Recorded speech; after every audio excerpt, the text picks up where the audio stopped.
friends. Today I want to speak to you about a force that has shaped nations, broken families, corrupted minds, and driven people to betray their values, a force called greed. Yes, a very powerful force, greed. You know what greed is. We all go through that cycle. It is one of the most five forces called greed. It is one of the most five notorious yet sweet element that governs our day-to-day activity and secretly keeps on moving away at a tangent from our desired destination of being sacred. So it takes you in a different tangent. It makes it so attractive that you get pulled away, and you keep on going into that direction.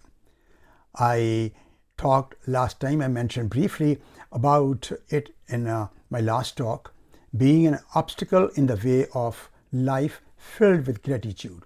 So let's get into some of the details and characteristics of this bad element and how to eradicate it.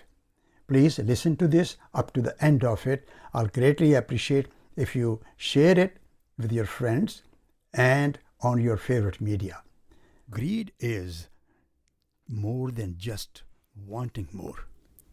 It is the insatiable desire for wealth, power, status, or possessions, far beyond than one actually needs. It is the voice that says, I want more, I want more. And then when it gets more, it says, oh, still not enough, I still want more. It is a hunger that grows in the more of the fed as we keep on feeding in it. At its core, greed blinds us. It convinces us that happiness comes from the accumulation, that success is measured by the what we have rather than we are.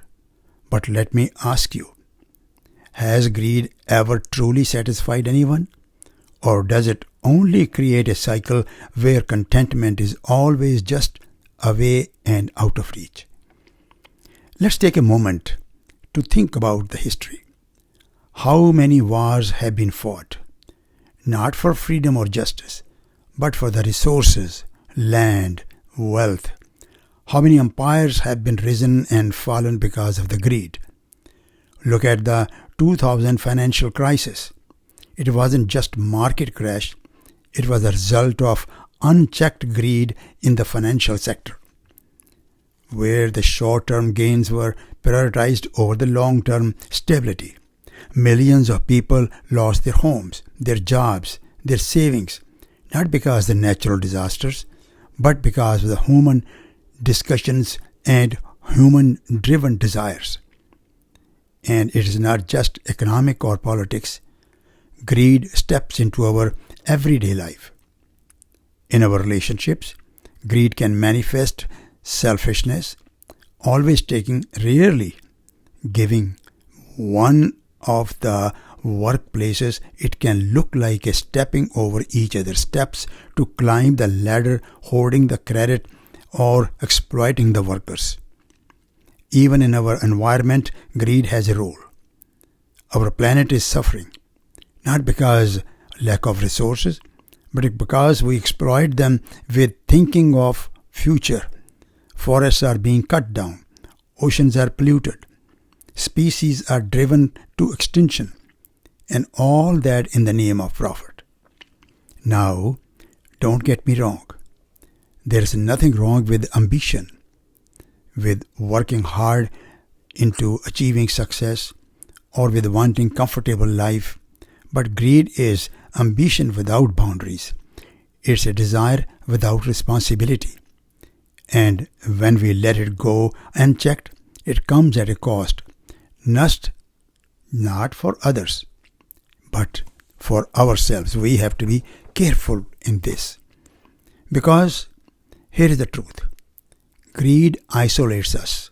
It makes us see others as competitors or obstacles, rather than fellow human beings with love and empathy. It creates a sense of scarcity, where we believe that it is us to win, and we must win over the others. Why other guys are rich and I am not?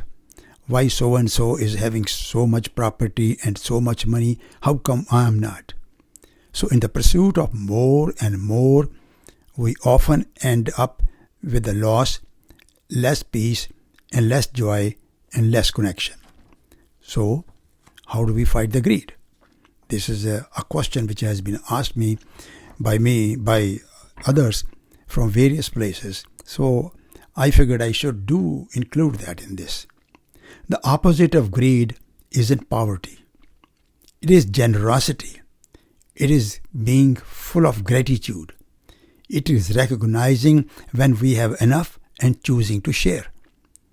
Where we shift our focus from accumulation to contribution, everything changes. Life becomes richer, not what we gain, but what we give and who we are.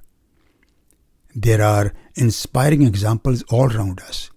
People who gave power and wealth but chose to use that for the greater good.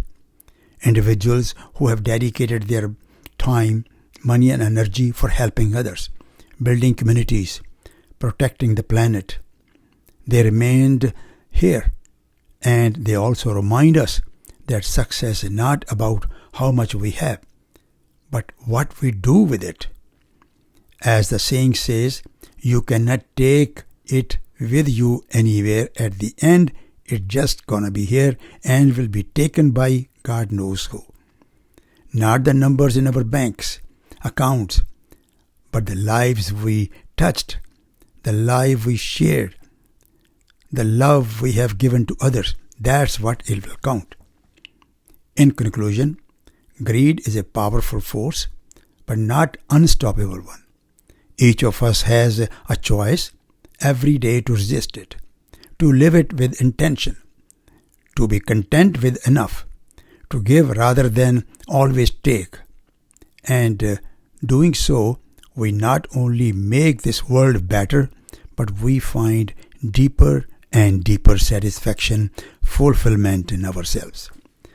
I hope that you have enjoyed this little conversation. Please share this with all your friends, your preferred social media. I'm grateful to you for your time.